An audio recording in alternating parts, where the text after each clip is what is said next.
যারা এই মুহূর্তে ভিডিওটা দেখছেন সবাইকে অনেক ধন্যবাদ। বাড়ি এসে ইচ্ছা হলো যে একটু কথা বলি, তারপর একটু ফ্রেশ হয়ে পর অন্য কাজ করবো। মেয়েদের এক্সাম শুরু হবে কাল থেকে।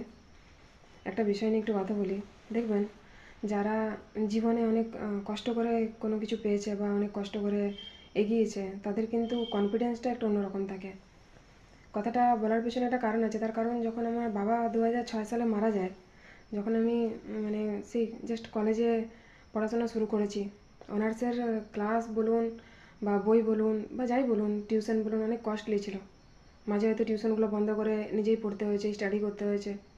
তারপর মাস্টার ডিগ্রি করেছি, কম্পিউটার ডিপ্লোমা করেছি, সব কিছুই করিয়েছে মা, অসুবিধা নেই। কোথাও কোথাও বুঝতে দেয়নি যে বাবা নেই।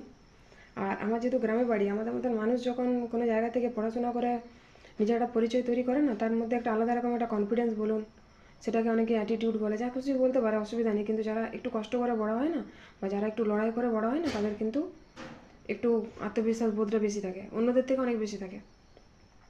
তার কারণ আজকে জীবনে যেটুকু পেয়েছি, যেটুকু নাম বলুন, যেটুকু নিজের জায়গা বলুন বা যাই বলুন, আজকে যেমন নিজের খরচা নিজে বহন করতে পারি, এটাও কিন্তু কি বলবেন, একটু পড়াশোনা মা শিখিয়েছে বলে আর একটু আত্মবিশ্বাসটা আছে বলে।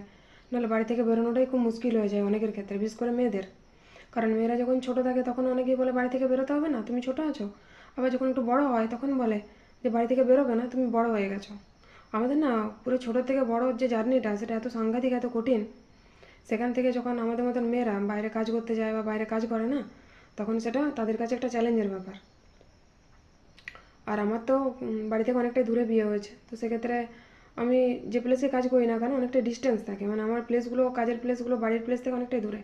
কাজ করছি, অনেক বছর ধরে কাজ করছি। বাবা চলে যাওয়া থেকেই বলতে পারেন 18 বছর একটা কঠিন সংগ্রামের পর আজ হয়তো একটু জায়গা করেছি। তো সেক্ষেত্রে কথাবার্তার মধ্যে একটা আলাদা আত্মবিশ্বাস পাবেন। আজকে যদি কেউ মানে বলে দেয় যে আমাদের জন্য বা আমার জন্য বা এইসব কন্ডিশনের জন্য তুমি এটা করো, তো আমরা সেটা পারি না। তার কারণ আমাদের কাছে নিজের পরিচয়টা খুব ইম্পর্ট্যান্ট।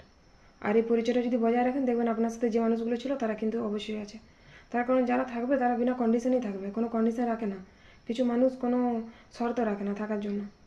তো সেক্ষেত্রে এই কথাগুলো বলার একটাই কারণ, যেহেতু আমরা অনেক কষ্ট করে বড় হয়েছি। যারা জীবনে কষ্ট দেখেছে না, তারা কিন্তু দেখবেন আগে যেয়ে পড়ে না কষ্ট সহ্য করার ক্ষমতা রাখে।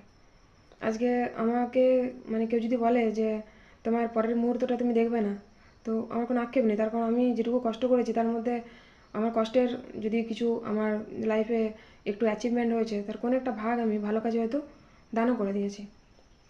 তাতে আমার লাইফে যতই প্রবলেম আসুক, যাই আসুক, যে যাই বলুক, তো সেক্ষেত্রে যারা যারা এখন ফেসবুকে এই কথাগুলো শুনছেন, আমার চেয়েও হয়তো কিছু ভালো মানুষ আছেন।